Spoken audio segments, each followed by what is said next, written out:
RSPB Geltsdale is a really special place. We all should realise that by bringing our rivers back to life and our floodplains back to life in this way, we are benefiting so many things. I definitely see the work that we've done, it's just helping nature to restore itself.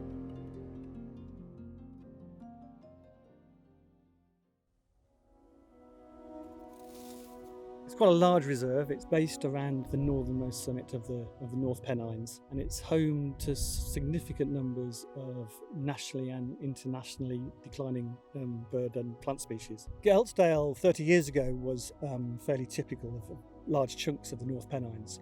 It was heavily drained, it was burned, and it was intensely sheep grazed. Right at the very top we have Montane Heath up above 600 metres, and it goes down through large areas of blanket bog into ancient old growth upland woodland pasture, and then down into species rich grassland down at the bottom.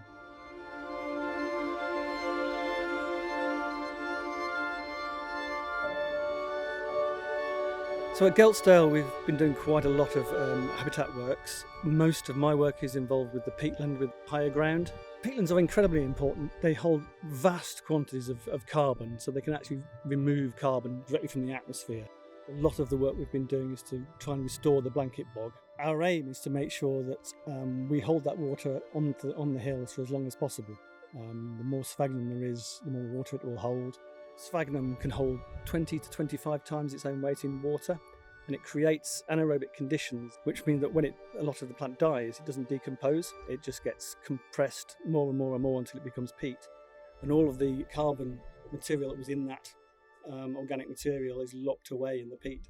So there's a number of different ways that we are restoring the blanket bog. We've done quite a lot of grip blocking. So grips are basically upland drains. Well over 100 kilometres worth of drains have been blocked up to try and hold water onto the hill for longer and allow sphagnum growth to try and absorb more and more of that water and lay down more peat. We carry sticks like this so that we can measure depth of peat in places. On the reserve it varies between about 30 centimetres, and in the deepest parts it's over 2.5 metres on the blanket bog. And all that peat is storing carbon. A lot of management in the North Pennines for farming and for grouse shooting involves heather burning. And heather is not really a natural vegetation of blanket bog. When you burn, you just basically dry things out and make conditions for more heather. So then you have to always keep burning to keep the heather low. So what we've done instead is heather cutting, which involves taking a double-wheel tractor and a flail mow. So you don't just get heather, and you get more sphagnum growth, which improves the hydrology, which means you get more sphagnum coming back. So our aim is to stop having to do any heather management at all with the cutting. It might take a few goes, but in large chunks of where we've done it, it seems to be working. I'm Steve Westerberg, I'm site manager here at RSPB Geltsdale. When I first started here, it was just after it had been a quite intensive sheep farm. So all the vegetation was fairly uniform. There was very little woodland. There wasn't that diversity here. This whole hillside behind us, that was just bare without any trees on it at all. So in 2004, that first planting was started. Now it looks like natural regeneration. It looks natural rather than a plantation. Just seeing just more bird species coming in as some of the trees are maturing, but then there's more open areas. The whole thing's just about having more variety everywhere. All the woodland planting has just led to an increase in willow warblers, species which down south is really declined dramatically, but we have hundreds on the reserve, and that scrubby woodland is absolutely perfect for them. And I think our continued management here is to keep that diversity and not let it just be steady state all the time. That just less intensive grazing has created that variety. Cattle grazing is good for curlew, so there's open areas and more dense areas for chicks to hide and nesting and things like that. The reduction in grazing has led to an increase in black grouse, and whinchats is another priority species which has really benefited from the woodland planting. And then down in the meadows with the lapwing snipe, redshank creating scrapes down and wetlands on the meadows is just ideal for redshank.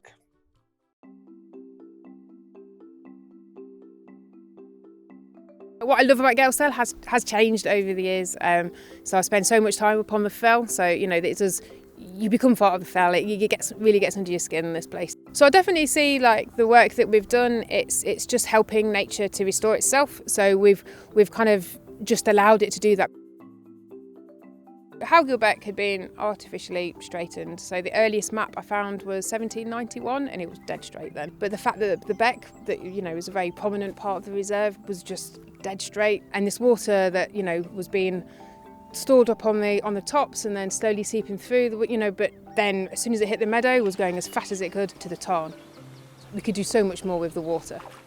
My name's George Heritage. I'm what's known as a fluvial geomorphologist, which is somebody who studies rivers. I've studied rivers for 35 years or so in this country and abroad, and what we try to do is we try to get a feel for how a river really wants to work in a natural environment. The scheme that we've got here at Geltsdale, it's relatively interventionist in terms of what we are doing. We are cutting new channels. We're doing that because the old channel was so different from what should be here. Although actually towards the top end of the scheme, we're directing the water into the floodplain, and then the river will find its own way through to form what we call a flowing wetland. There are several aims to re-meandering the beck. We're creating more diverse habitats, wider gravel beds, hopefully improving some of the meadow areas with a more natural channel rather than this canalised channel. We're creating more length of river for some of the fish species and hopefully get water vole.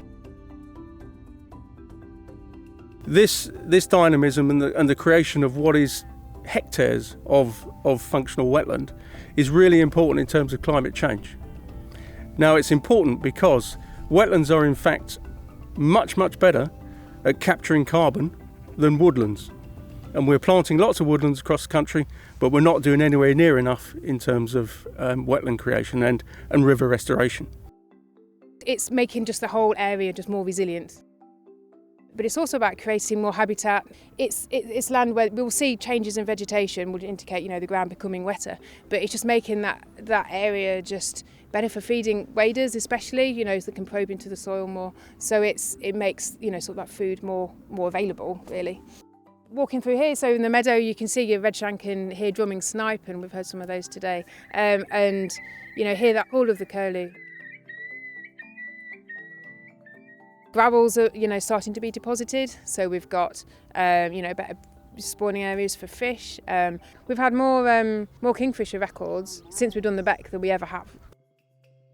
So one of the most exciting things is watching this project develop. So we're only 2 years in, but we've already seen massive changes as well. So now we've done the work, the water will start, it will move, it will do its own thing. Every time I take a group round, it's changed a little bit, which is one of the most exciting. I want it to be a dynamic. It's an ever-changing system. So the first winter, after the work had been carried out, seeing after we had a really heavy rainfall, like the first flood event, you could really see like the beck in action. See the things we put in place and holding that water back, and then just see it change after the water receded. But it really brought home how, even though we've got these individual channels, it really brought home how really it's one system, one river, completely connected to its floodplain. My name's Ian Bell. I farm the RSPB Reserve at Geltsdale. Our family farm's next door. It was a natural thing for me to come on to here, really, when it came available. Well, I don't see why farming has to be one or the other. A lot of people seem to think that it has to be properly hard farmed and nothing else. We have excellent stock and we sell them for an absolute premium at the end of the day, where a lot of people seem to think that it has to be one or the other, but it really doesn't. The high nature farming has improved the place. A lot of areas of this farm, there's like wet corners and things, so we've been making pools and scrapes and things in them, and actually it benefits the stock in the long run, because a lot of them areas are quite dangerous for stock to start with. So if you actually make it wet or manage it properly, you can have areas where it's actually safe for the stock and great for the wildlife. And also another huge thing on that front is actually having some water stored. So at times like this, when it's been really hot, there is actually some water left on the land for them to drink out of. Last winter we had cattle grazing up in a woodland, and the black grouse were following the cattle about all winter, which was really lovely to see.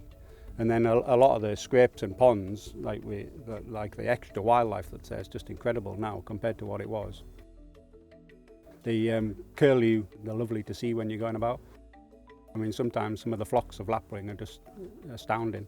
To be honest, it makes me feel really proud that I can actually help the species, especially when they're struggling in a lot of places. It's really, really nice to actually be involved and make it all happen. It's different to a lot of the English uplands. We graze differently to a lot of areas. We have a lot less sheep. We graze primarily with cattle, and that has a huge effect on the biodiversity and the vegetation types that we have here. We started using cattle collars a couple of years ago. We were one of the first sites in Britain to get this new technology. We use them here on a small herd of cows, about 20 cows, but instead of putting up standard stock fencing, which can lead to bird strikes, birds flying into fences and things, we don't want that. We're using an invisible fence system whereby the cow wears a collar which communicates with a mobile phone app, and you're able to move the cows around to wherever they want them. Once they start to graze the dwarf shrub layer, which we don't really want them to do because that's really good for birds, then it gives us the opportunity to move cattle on into new areas. This area that was stood beside here is an area of new native woodland planting, planted 15 years ago and designed to link into the ancient woodland pasture in the next valley. A mixture of species: oak, hawthorn, rowan, alder, hazel. And 15 years later now, we're introducing cattle into this area. It's just a great area now for biodiversity. The work on the reserve here is at the forefront. It's innovative and there's been a lot of learning. It's key that we share that with other farmers and landowners. The value for me and others is in the finished product, you know, and I can walk away with my head held high and very proud of these types of schemes being seen more and more across the country. And I think we all should do that, and we all should realise that by bringing our rivers back to life and our floodplains back to life in this way, we are benefiting so many things. You know, we're leaving a positive legacy for our children into the future, which is something really important today, and we don't get to say that enough.